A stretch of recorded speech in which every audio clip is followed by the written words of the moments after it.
Aujourd'hui, ça va gueuler. Oula, petite gueulante aujourd'hui sur la chaîne. Petite gueulante. Non, franchement, les gens qui me connaissent savent que je suis pas trop du genre à me mettre en colère. Il en faut beaucoup pour m'énerver. Et là, bravo Nikon. On va en parler tout de suite sur la chaîne. Vous allez comprendre pourquoi je suis en colère. Mais ça, ce sera après l'intro.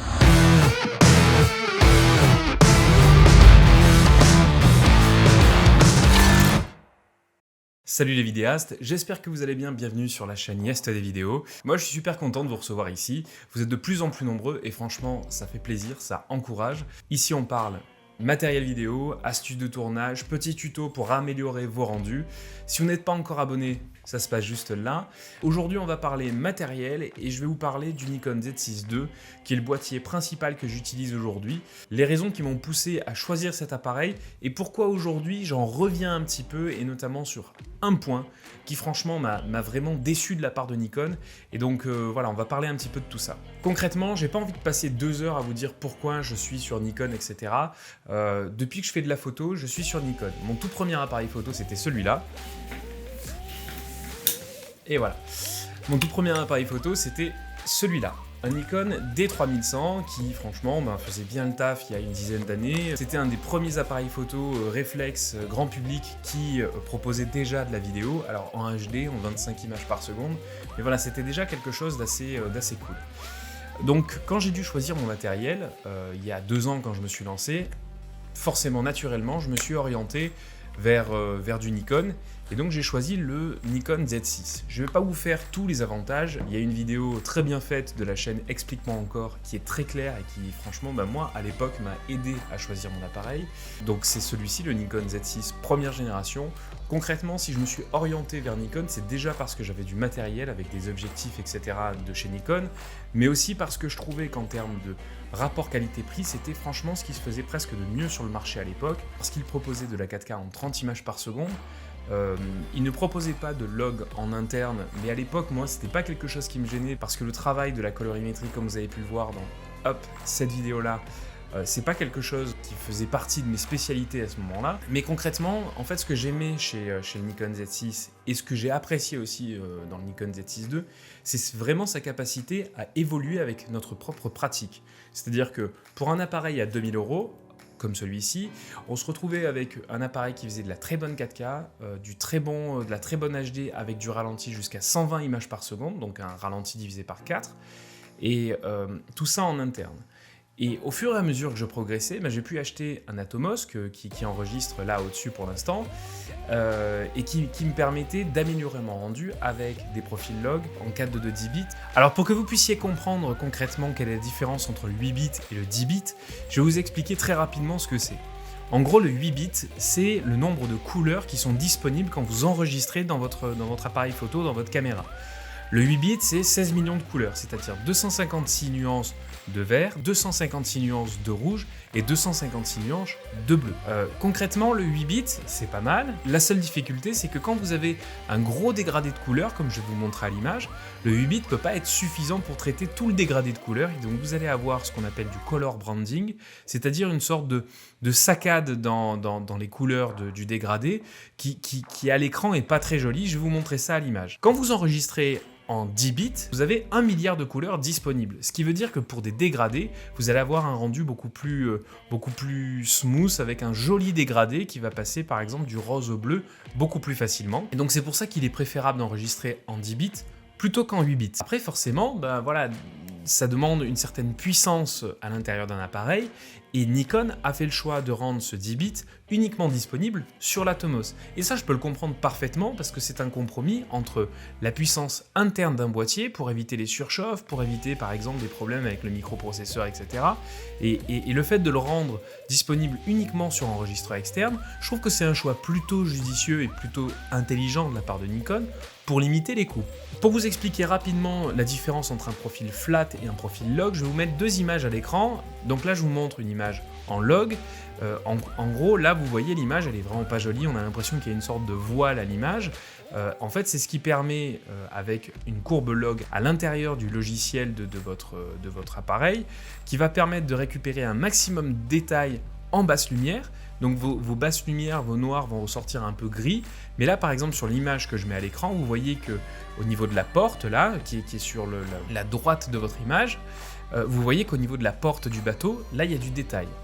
Le profil flat, c'est un profil qui va un tout petit peu désaturer, un tout petit peu décontraster l'image, mais qui va pas avoir la plage dynamique du profil log. Et là, vous voyez sur une même image qui a été tournée en flat, l'intérieur de la cabine est beaucoup moins bien visible. Alors là, sur cette image, moi je trouve pas ça gênant parce que ça permet d'avoir comme une sorte de cadre à l'image.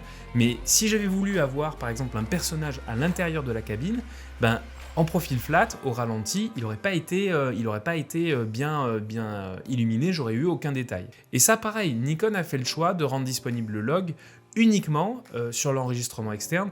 Et pour moi, c'est un choix qui est ultra judicieux parce que ça permet encore une fois de limiter le coût de votre boîtier tout en maximisant ses performances, derrière en rajoutant un enregistreur externe. Et donc, je trouvais que le choix au niveau du Z6 était plutôt intelligent. Et donc, ce que j'appréciais vraiment avec le Nikon Z6, c'est que pour un petit budget, il était parfaitement adapté quand on débutait, mais il pouvait vraiment évoluer avec la possibilité d'enregistrer, donc comme je l'ai dit, en log, en cas de 10 bits, puis même en payant une petite mise à jour, d'enregistrer en RAW.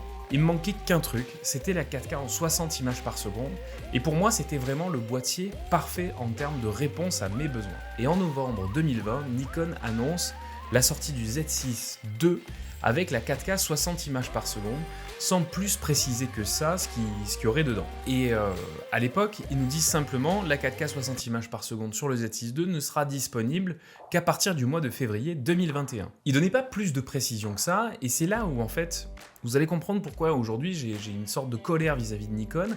C'est parce que à ce moment-là, franchement, tous les vidéastes qui s'intéressaient au Nikon Z6 II se sont dit on va avoir la 4K 60 images par seconde dans les mêmes conditions que la 4K 30 images par seconde.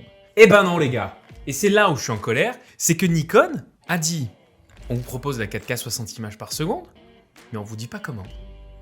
Et vous allez découvrir ça sur le terrain, ou alors dans les toutes petites lignes de notre manuel, non pas d'utilisation, mais de notre manuel technique. Et en fait, ben moi je m'en suis rendu compte sur le terrain. J'ai pris tout mon matériel, je suis parti en week-end avec ma chérie, on est allé sur un bateau, et j'ai voulu faire quelques images. D'ailleurs, vous pouvez retrouver les images que j'ai tournées, hop, juste là, dans les fiches qui vont s'afficher. Et l'objectif, c'était de tester la 4K 60 images par seconde. La veille au soir, je paramètre mon boîtier, je mets tous les petits paramètres pour avoir ma sortie HDMI de disponible sur mon Atomos. Et l'objectif, c'était de pouvoir arriver sur le terrain et de pouvoir shooter rapidement. Arrivé sur le bateau, je sors mon Nikon Z6, je mets mon Atomos, hop, je me lance. Normalement, tout est censé fonctionner, l'Atomos fonctionne, je prends mes images. Et en fait, en fin de journée, au moment où on est sur le chemin du retour, je me rends compte que toutes les images que j'ai tournées en 4K 60 images par seconde, ou en tout cas que je pensais avoir tourné en 4K 60 images par seconde, bah finalement, elles ont été enregistrées en 4K 30 images par seconde par l'Atomos. Et là, je comprends pas parce que autant j'aurais pu faire une erreur de manipulation et enregistrer mes images en 4K 25 images par seconde, ça peut arriver dans la précipitation, autant je n'enregistre jamais en 30 images par seconde parce que pour moi, il n'y a pas ce petit flou de mouvement, enfin, il n'y a pas ce rendu cinématique, et donc il est improbable que j'ai fait cette erreur. Donc là, un peu frustré, je regarde sur mon Atomos, je vais pour remettre mon appareil photo en 4K 60 images par seconde, et finalement je vois en haut à droite que je suis en train d'enregistrer en UHD 30 images par seconde. Et là je me rends compte qu'en fait, il y a peut-être un problème au niveau de la mise à jour, et que finalement la 4K 60 images par seconde n'est que disponible en enregistrement interne. Je me dis pas de souci, je prends mon boîtier, je débranche mon Atomos, et je tourne les quelques images restantes sur le chemin du retour, en 60 images par seconde, en 4K, en interne, mais du coup en 8 bits et pas en 10 bits. Et franchement au début je me dis c'est pas grave, je me dis c'est peut-être une question de mise à jour de Nikon, parce que comme ils nous avaient promis la 4K 60 images par seconde dès février, je me suis dit peut-être que pour sortir vraiment la 4K 60 images par seconde dans les temps, Nikon a fait en sorte de ne sortir que l'enregistrement en interne et va sortir avec une mise à jour peut-être au mois de mars ou en avril, la possibilité d'enregistrer sur un enregistreur externe. Erreur. Grosse erreur. Et ouais, parce qu'en fait la 4K 60 images par seconde n'est tout simplement pas disponible à l'enregistrement externe. En fait, là, la plus grosse erreur de Nikon, quand ils annoncent la 4K en février 2021, ils laissent planer un doute qui est pas clair. C'est-à-dire que si la 4K 60 images par seconde avait été disponible tout de suite, les Nikonistes auraient su tout de suite à quoi s'en tenir. Et moi franchement dans ma pratique, de plus en plus, j'utilisais l'enregistreur externe parce que ça me permet forcément de débloquer le log, éventuellement le RAW, les 10 bits de couleur qui m'apportent la possibilité d'avoir un dégradé de couleur beaucoup plus naturel. Et surtout, ça me débloque la possibilité d'enregistrer sur un écran plus grand qui me permet aussi de gérer plus facilement ma mise au point manuelle, contrairement au petit écran où moi j'ai du mal, franchement, alors je suis peut-être un petit peu bigleux, j'en sais rien, mais moi j'arrive pas du tout à gérer ma mise au point manuelle sur le tout petit écran à l'arrière du boîtier qui est juste là. En gros, concrètement, l'Atomos qui enregistre là, il fait la taille de mon boîtier. Donc ça me permet vraiment d'avoir un grand écran pour enregistrer, pour monitorer mon image et être sûr que ma mise au point, je ne l'ai pas foirée, et avec plein d'outils qui ne sont pas disponibles à l'intérieur du boîtier. Et finalement, je trouve que la 4K 60 images par seconde, ok, elle est disponible, et là-dessus, ils n'ont pas menti, mais pour moi, il y a un mensonge par omission de la part de Nikon, et j'ai l'impression en fait d'avoir acheté un Nikon Z6 II qui ne répond pas du tout aux besoins qui étaient annoncés par Nikon. Là aussi où je trouve que Nikon s'est complètement planté, c'est que pour moi, le Z6 première génération avait quelques lacunes, mais il était déjà très ambitieux au moment où il est sorti.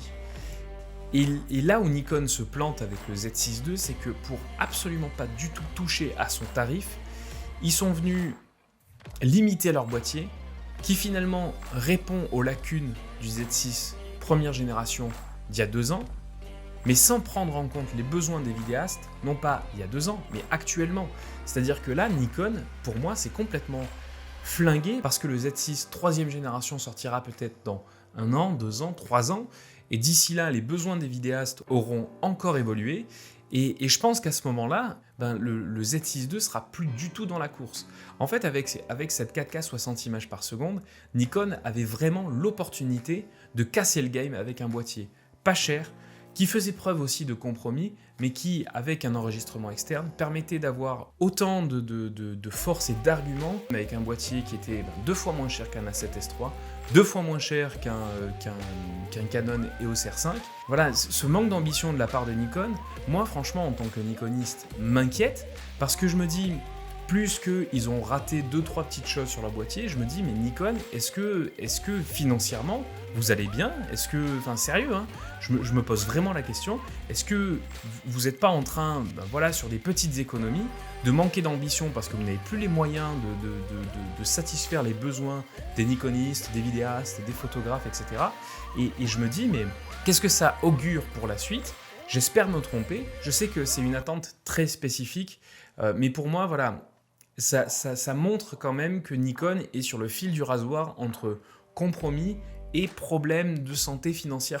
Pour moi, ça retranscrit quand même aujourd'hui la santé financière de Nikon, qui essaye de proposer un boîtier pas cher, en s'adressant un petit peu aux amateurs qui veulent se professionnaliser. En fait, là, ce que j'ai envie de dire à Nikon, c'est réveillez-vous. Réveillez-vous, sérieux. Vous avez une concurrence avec Canon, avec Panasonic, avec Sony, qui est incroyable. Et franchement, si vous n'êtes pas capable de proposer des choses jusqu'au bout, vous allez vous faire manger. Perso, en tant que Nikoniste, vraiment, je suis triste de voir ça, de voir ce spectacle un petit peu désolant, parce que vous n'allez pas au bout de vos ambitions, vous n'allez pas au bout des choses. Et moi, pour moi, autant le Z6 était une véritable réussite avec les compromis qu'on lui connaît, autant le Z6 II va vraiment pas au bout des choses par rapport à ce qu'il pouvait proposer, et pour des coûts qui auraient été pas si importants que ça. Donc franchement, Nikon, réveillez-vous.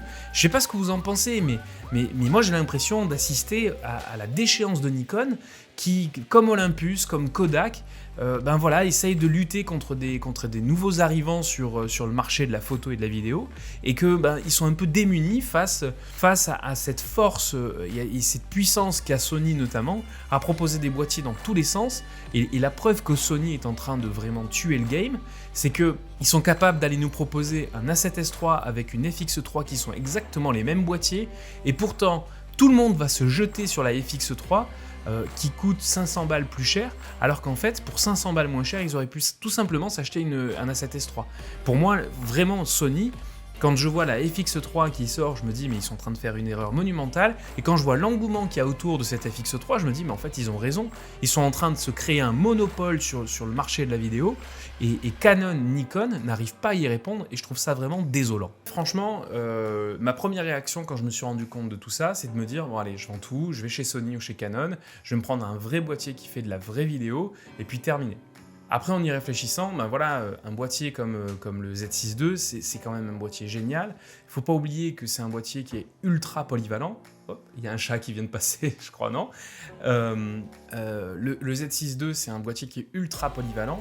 Et moi qui fais un petit peu de photos, alors que ce soit pour de la passion ou même pour des clients, clairement, si je prends un A7S III, bah, il répondra pas à ce besoin-là. Oh. J'adore parce qu'elle s'intègre tout le temps à mes vidéos, c'est plutôt sympa. Je vous présente Chouquette, qui est le chat de la maison et qui aime beaucoup participer à mes vidéos YouTube. Donc si vous aimez bien Chouquette, franchement, je pense que vous devez au moins vous abonner. Alors comme je galère un peu à atteindre les 100 abonnés, je me suis dit qu'intégrer un chat à mes vidéos, ça pouvait peut-être m'aider un petit peu. Comme je sais que voilà, les chats, c'est un peu les rois de YouTube. Voilà, bienvenue Chouquette. Bon, vous savez quoi, je vais la laisser conclure. Hein. Hop là. Merci Chouquette. Bon allez, merci beaucoup d'avoir regardé cette vidéo. N'hésitez pas à me dire ce que vous en avez pensé, si vous utilisez plutôt le profil flat ou plutôt le profil log quand vous enregistrez. Ce que vous pensez aussi ben voilà, des choix qui ont été faits par Nikon, de cette transparence ou pas. N'hésitez pas à tout me dire en commentaire. Et bien évidemment, vous m'explosez le pouce bleu qui est juste là. Chouquette est d'accord avec moi. Hein, on va exploser le compteur de likes aujourd'hui. Hein. Heureusement que t'es là, sérieux. Bon allez, moi je vous dis à très bientôt. Ciao.